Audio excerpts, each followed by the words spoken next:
এই গরমে একবার ট্রাই করে দেখতে পারেন মৌরি মিছরির শরবত।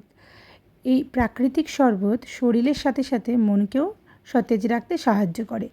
এর জন্য মিক্সি বাটিতে আমরা নিয়ে নিচ্ছি প্রায় হাফ কাপের থেকে একটু বেশি পরিমাণে মৌরি। এখানে এই পুরো মৌরিটাই আমি মিক্সি বাটির মধ্যে ঢেলে দিচ্ছি। এই যতটা পরিমাণে আমি মৌরি নিয়েছি ঠিক ততটা পরিমাণেই আমি এখানে কাটিং মিছরি নিয়ে নিয়েছি।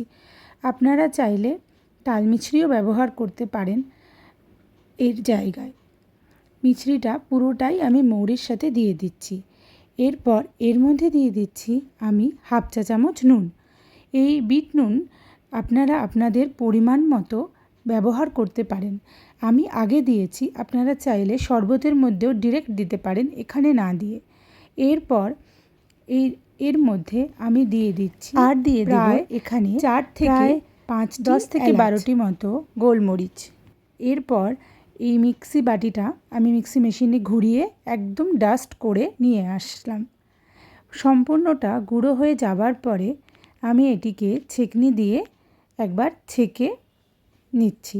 এরপর যে বাদবাকি অংশটুকু ছেঁকনিতে থেকে যাবে, আপনারা চাইলে এটিকে আরেকবার মিক্সিতে ঘুরিয়ে নিয়ে আসতে পারেন যাতে করে গুঁড়োটা একদম মিহি হয়ে যায়। এই গুঁড়োটা ছেঁকে নেওয়ার পরে আমি তৈরি করে নিচ্ছি শরবতটি। এর জন্য গ্লাসে আমি হাফ পাতিলেবুর রস নিয়ে নিচ্ছি।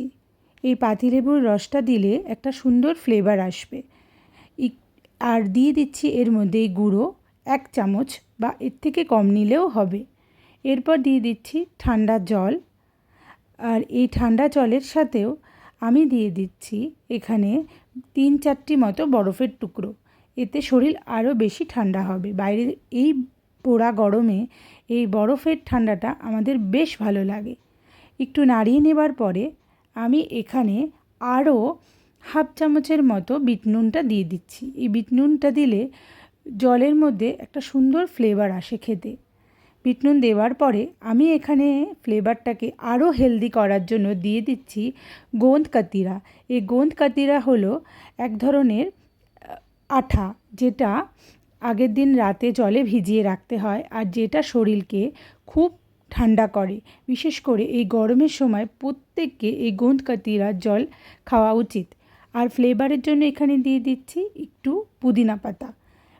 ব্যাস, এবার ভালো করে গুলিয়ে নিলেই রেডি আমাদের মৌরি মিছরির শরবত।